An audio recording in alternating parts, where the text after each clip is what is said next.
Welcome to Richness Journey, your path to a life that truly matters. Have you ever felt deep down that despite all your hard work, all the things you've acquired, and all the busy days you've filled, something is still missing? Like there's a quiet voice inside you whispering, "Is this really all there is?" You're not alone. This is the story of Alice, a woman in her 40s who lived a life many dream of. A successful career, a busy family, a home full of things she thought would bring happiness. But somewhere along the way, she realized that the relentless chase for more was stealing her joy and leaving her feeling empty. What happened next was a gentle awakening, a turning point that changed everything. Today on Richness Journey, we invite you to walk alongside Alice as she discovers the power of slowing down, letting go, and finding richness in the simple, meaningful moments we often overlook. If you've ever wondered how to break free from the endless race and start living a life filled with peace, purpose, and presence, this story is for you.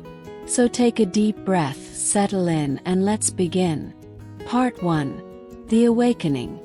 Alice at 40 realizes life feels too rushed. Have you ever paused for a moment in the middle of your busy day and wondered, why does life still feel so rushed, even though I've done so much? That was Alice at 40. She had spent the last 2 decades working hard, climbing the career ladder, managing the household, raising her children, building a life she thought she wanted. A comfortable home filled with all the things she believed would bring happiness. A calendar packed with commitments and plans. But on a quiet afternoon, standing in the middle of her living room, surrounded by things she barely remembered buying, she felt a strange heaviness. Not just from the clutter around her but inside. She asked herself, "Is this really it? Is this all life is?" For years, Alice had followed the well-worn path. Work more, earn more, buy more, do more. She'd believed this formula would bring her peace and happiness. But somehow the more she had, the less she felt fulfilled. The house was full, but her heart wasn't. The days were full, but her soul felt empty. She noticed how her mind never stopped racing, always planning the next task, the next goal, the next purchase. Rarely quiet, rarely present.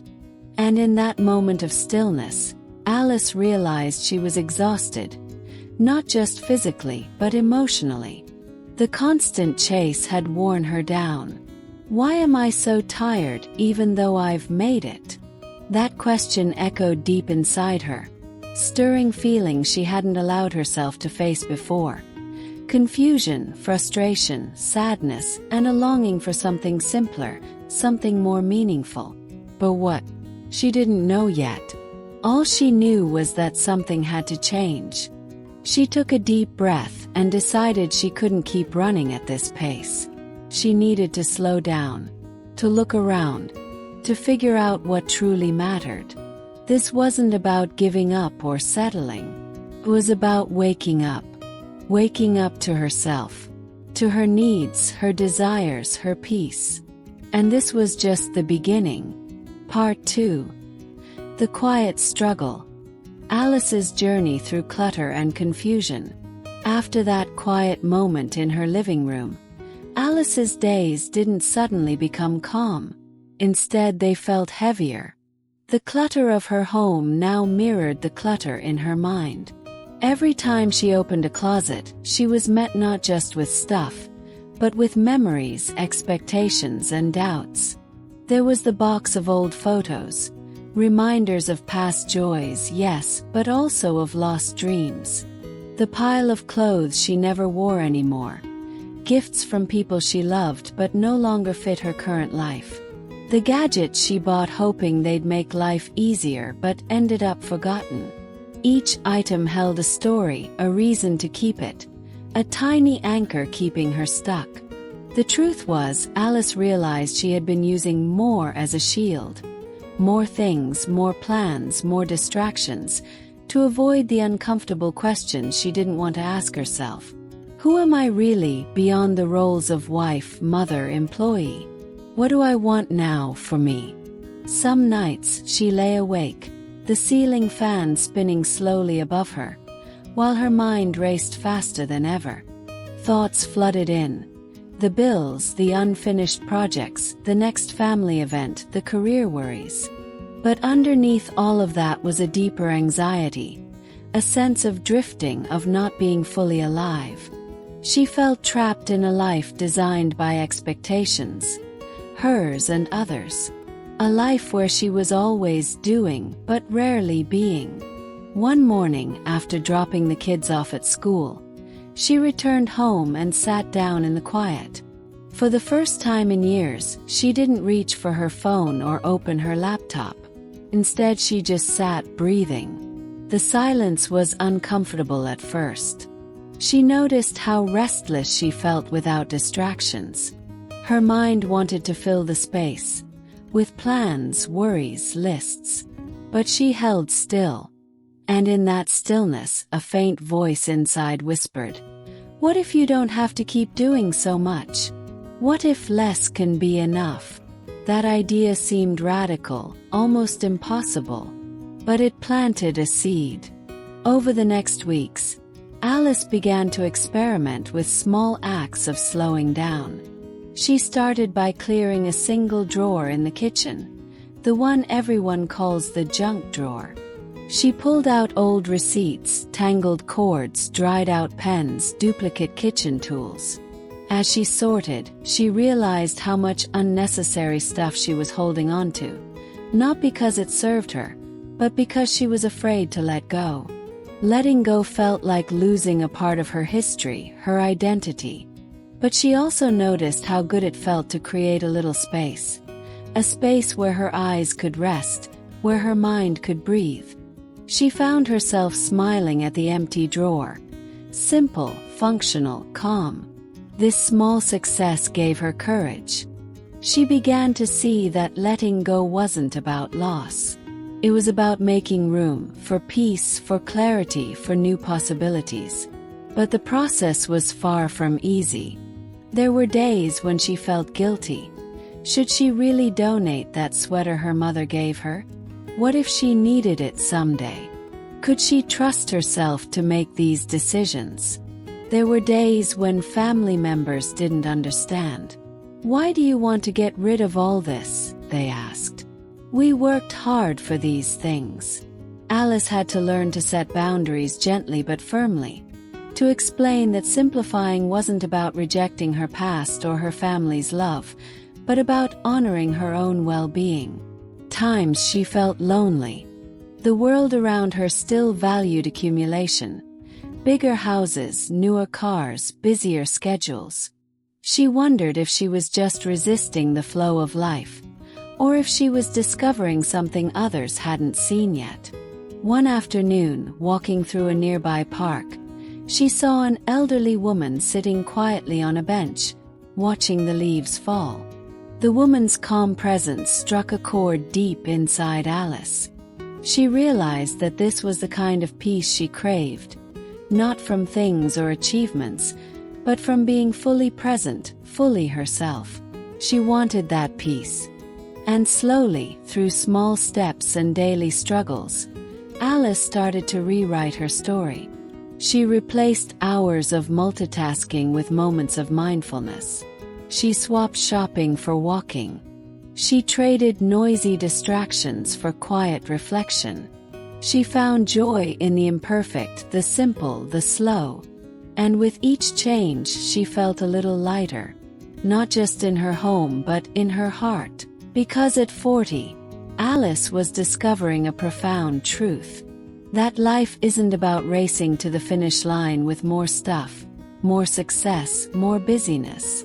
It's about savoring the journey. It's about making space, inside and out, for what truly matters. Part 3. Taking the first steps. Alice's path to slow living. The journey to a calmer, simpler life isn't a sudden transformation. It's a series of quiet, deliberate steps, each one an act of courage and care. For Alice, after the first small victory of clearing that junk drawer, she felt a flicker of hope. It was a fragile feeling at first, easy to smother with old habits or doubts. But it was there. She remembered the advice she'd read somewhere. Start small. One drawer, one shelf, one corner. So she chose a small corner of her living room, a place where things tended to pile up. Mail, magazines, half-finished projects, random clutter. She cleared it. Not all at once, but a little each day. She asked herself the questions that would become her new compass. Do I use this? Do I love this? Would I buy this again if I didn't already own it? These simple questions weren't easy to answer. Some items held memories too powerful to toss without pause. Others were gifts she felt obligated to keep. But with time, she learned to separate the object from the story. She discovered she could keep the memory without keeping the thing. Letting go became an act of kindness, not just to her space but to herself. But clearing physical clutter was only part of the journey. Alice noticed that her mind was still racing. She was still caught in the fast-paced rhythm of emails, social media, endless to-do lists. So she began to experiment with slow habits. Small rituals to help her pause and breathe. Some mornings she drank her coffee in silence, without scrolling on her phone. She noticed the warmth, the aroma, the simple pleasure of the moment. Other days she took a short walk around the block, no destination, no agenda, just walking and noticing. She tried sitting quietly for 5 minutes, simply listening to the sounds around her. The birds, the wind, the distant hum of traffic. First, it felt strange, almost uncomfortable. Her mind jumped from one worry to another, desperate to fill the silence. But she kept practicing. And slowly, those quiet moments became precious. They were a reminder that she could be still, that she could exist without always doing. Another important lesson Alice learned was about protecting her attention. She realized how easily the noise of the outside world invaded her mind. The barrage of news, ads, social comparisons on social media. She started to limit what she let in. She unfollowed accounts that made her feel anxious or inadequate. She set boundaries on screen time, especially in the evening.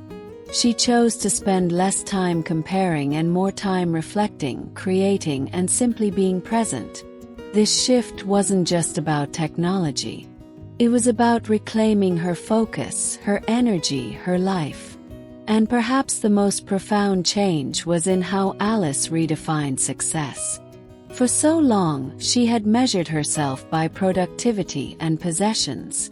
But now, she was learning to celebrate different kinds of victories. A day without rushing. A home that felt calm. A meal cooked with love. A conversation that deepened connection. Quiet walk in nature. She was discovering that success could be softer, quieter, more human. Of course, the path wasn't without setbacks. Some days, old habits pulled her back. She found herself scrolling endlessly or feeling overwhelmed by what still needed to be done. She caught herself in moments of guilt, for not being productive enough, for letting go of things that others valued. But she kept reminding herself, this is a process. There's no finish line. There's only progress, one step at a time. One afternoon, as she sat on her balcony sipping tea, Alice thought about how far she had come. Her home was still full, but less so. Her mind was still busy, but quieter. Her heart was still healing, but softer. She realized that slow living wasn't about perfection. It was about intention. It was about choosing what matters and letting go of what doesn't. And in doing so, she was reclaiming her life, her time, her space, her peace. Alice smiled softly, feeling a deep sense of gratitude. She knew the journey would continue. But now, she was walking it with open eyes and a lighter step. And that made all the difference. Final reflection. Alice's awakening. I never thought I'd reach this point. Standing quietly at 40, looking back at everything I've chased and forward to the years yet to come. For so long I believed that the next achievement, the next purchase, the next busy day would bring me happiness. But now I see clearly. It didn't.